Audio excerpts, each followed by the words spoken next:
coming up on Preachers of LA. It's real simple. We're friends. Friends with benefits? No, I mean, there are a lot of benefits. There are a lot of benefits. And let me I thought there were a lot of benefits. Let me Sex doesn't have to be one of them. It doesn't, but it doesn't have to be. I'm trying to tell you. Find a woman like this, and all I'm saying, no ringy, no dingy. No ringy, no dingy. Back to your question. No ringy, no dingy. I have a problem with you and your wife who feel like they can't participate in our event because we're not married. I didn't say that, Loretta. You I misunderstand mean, you say you need to know what it is before you participate. Anybody that buys a property must see it first. You're not buying property. You're doing an event. I'm buying into a partnership. You need to be able to tell people whether or not Loretta and I are going to bed. If there was that there is sexual intimacy going on in this relationship, and we know it, and we just going along and co-sign it, guess what? We're as wrong as we say you are. That the Bible tells single people not to fornicate. But how do you know that they fornicate? No. Okay. About... You guys, I have to get into this review because this is kind of blowing me away. And even though I have 13 minutes left of this episode, I am just going to go ahead and say how I feel about the first and the second episode of season 2 of Preachers of LA. So, honestly, okay, my first episode review, I will have to say that it's a starter of a new fresh start of Dietrich and Dominique having a new baby. And both the moms are getting along, which I really enjoy because it's nothing like a blended family actually getting along. Of course, you're going to have your tough times, but I really like to see at least whatever situation that you are going through, you know that you're going to be able to come across and approach that other person and be civilized and be an adult about whatever the situation is. No matter what, if Dietrich's mother was wrong, talking about Dominique and coming and approaching her the way she did in last season or now. I really just, overall, I'm happy that they are where they are. Secondly, the situation between Dietrich and Jay, I cannot stand it. Only because I feel like Dietrich plays a huge role when it's time to start arguments and start fights and all kinds of stuff. So I feel like, honestly, he needs to really own up to his BS, and he needs to own up the fact that he should have never really, he shouldn't have gotten out of his body the way he did, because as a pastor, I would want to, well, not me as a pastor, but if I was, I would want to know the status between the couple that I am proceeding to marry. Yes, even though it was very last minute, because Noah was supposed to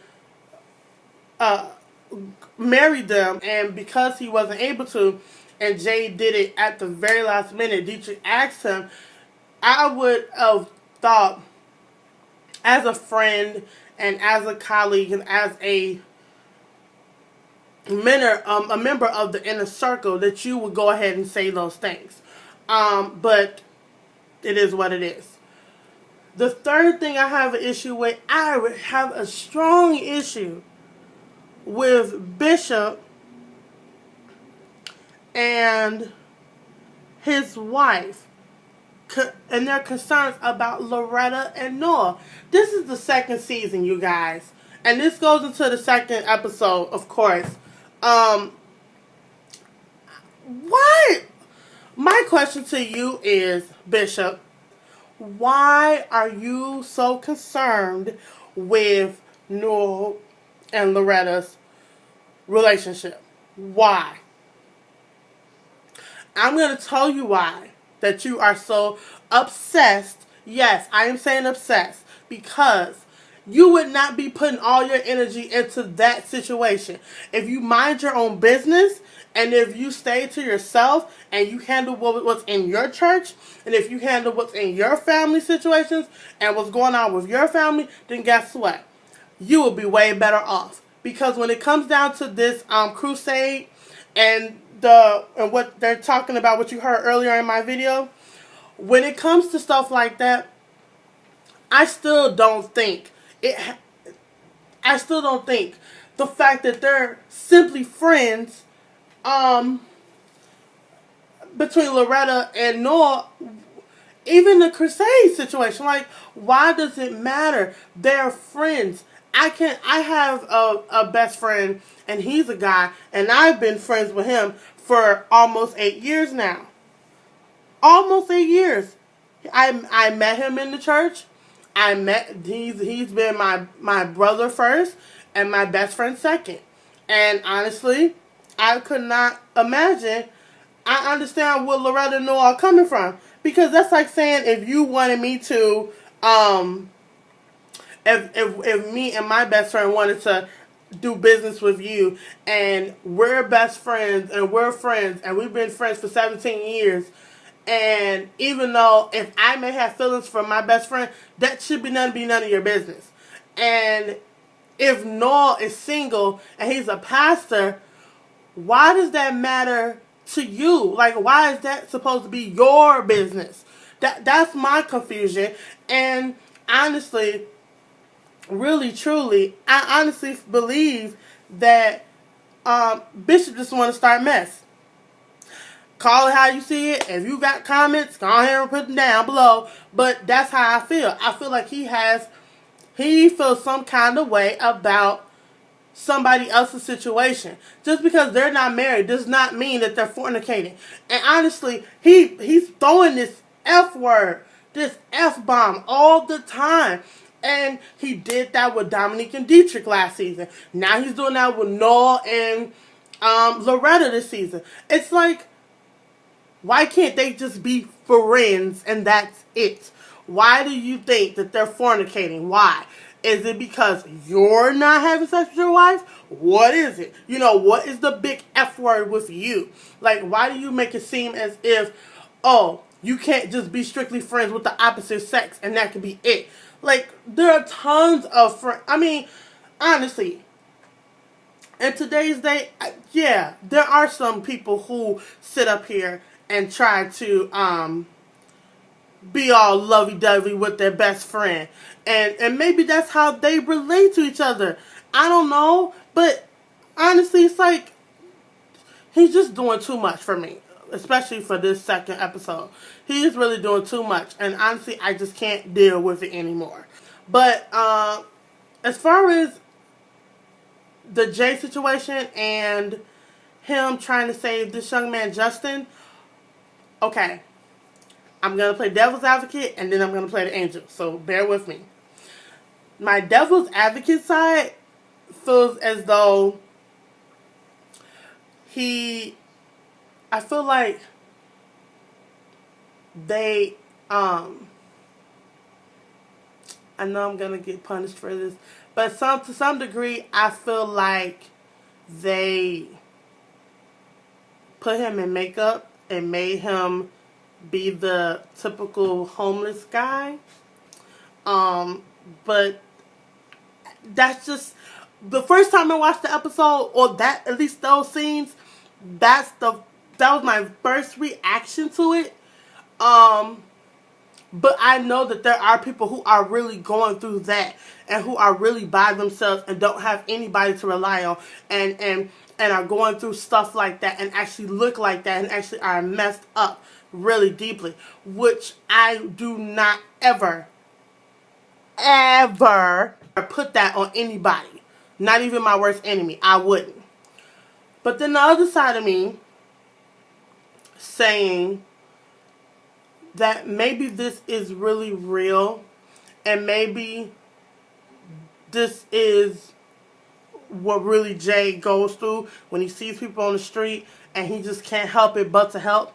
Because I know I'm that type of person where I can't help it when I want to help. Like, if I am really called to help, and I do believe people are called to do stuff, or called to minister, or called to evangelize to people on the street or in the hood like Bishop does, or overseas like McClendon does, or called to sing the gospel really like Dietrich does. You know, I do believe that.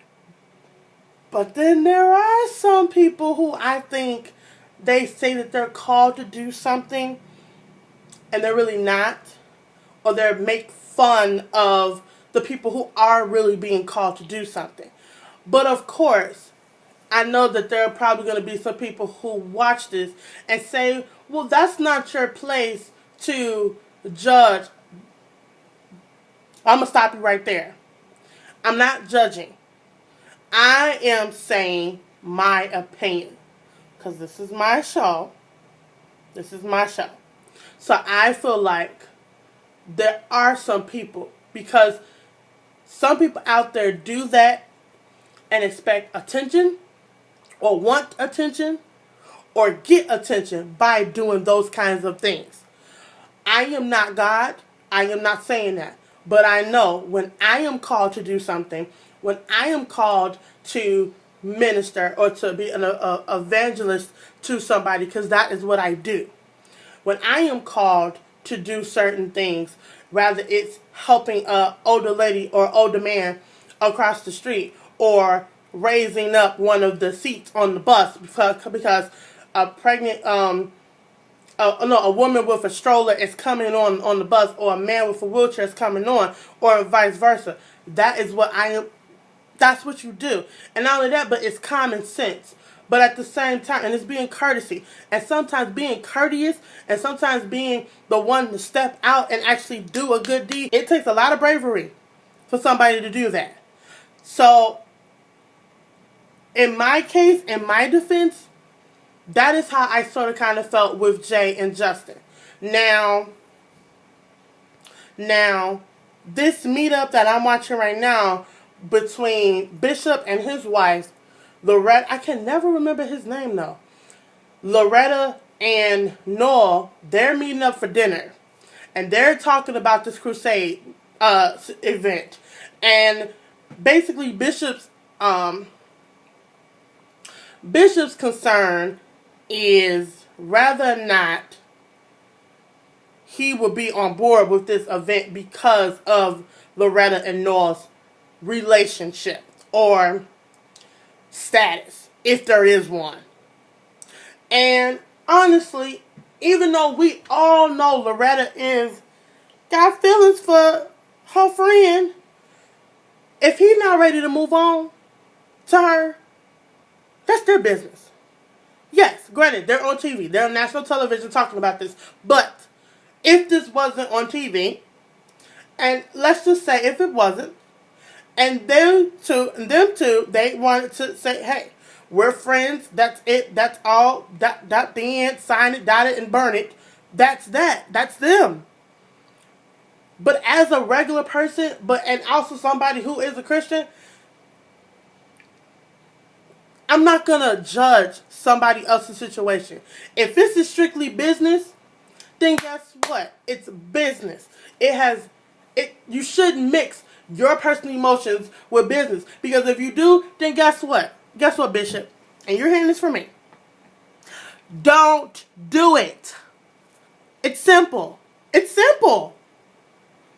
Don't sign papers. Don't make contracts. Don't put money in this. Don't invest in this event. If you have such a big issue with her, then don't do it. Don't bother.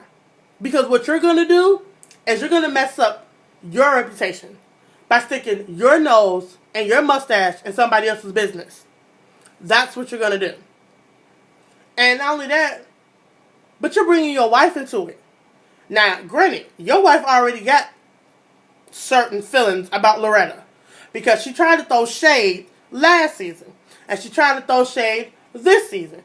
But what I do commend Loretta though, no matter if her back was against the wall or not, she stands firm on her belief. She stands firm on what she believes in and how she treats Noah. No matter what the case may be. Bishop Jones, sorry. No matter what the case may be. She stands firm in that. And I really commend her. Because there's a lot of people out here that sit up here and judge and talk and this and that. But your relationship ain't perfect. Do you not? And this is why I have a problem with certain other Christians, because sometimes they act as if They have amnesia. Like, they were seriously born again. Like, starting from birth and actually, you know, like, not having this life before they got born again. You know, I feel like, do you not know what you used to do? Like, let's take it back a couple of years. Back in the 90s and the 80s and the 70s. However old he is. Let's take it back that far. Because remember, before you got saved, before you got delivered, you was throwing them rocks, boo. Let's be honest. So, I just feel like that, he should cut the crap. He should mind his own business. If he got like a serious issue like that around her, and if he just really can't do it, then guess what? He need to move on. He need to chuck up the deuces, get his contract, round up his money and his suitcase, and keep it pushing. That's basically it. Because I know throughout the season, there was another clip of them getting into it again, and she ended up crying. So, look, it's not that serious. It's not. You either gonna be cool with her or you not. But don't sit up here trying to. I'm gonna leave y'all with this. Everybody does not want to be preached to. Simple as that. Everybody doesn't want to be preached to. Everybody doesn't want to sit up here and listen to what you have to say because you are a preacher. Her friend is a preacher. She probably get that enough. She don't want to hear what you got to say. And she said that first season. She tired of, and Dietrich, they tired of all of y'all bishops and preachers and pastors sitting up here and priests and sitting up here, talking about scripture and reciting scripture and scripture. But what are you doing? Sometimes people don't want to be preached to. Sometimes they just want to be talked to. And not talked at, talked to. And not preached at or preached to. Sometimes you need to just stick your nose into somebody else's business, maybe your own, and not theirs. Let God handle that. You ain't God. And trust me when I tell you, like I said before, everybody is not called to save and no. That's what he is for. Okay? Alright? Bishop, do you hear me? Because I want you to hear me. But on that note, I'm done. But I will tell you guys this. Next week is episode 3. And I will come back with you guys with episode to episode reviews. So, stay tuned. I love you guys. I really do. And I will talk to you guys in the next video. And as always, bye.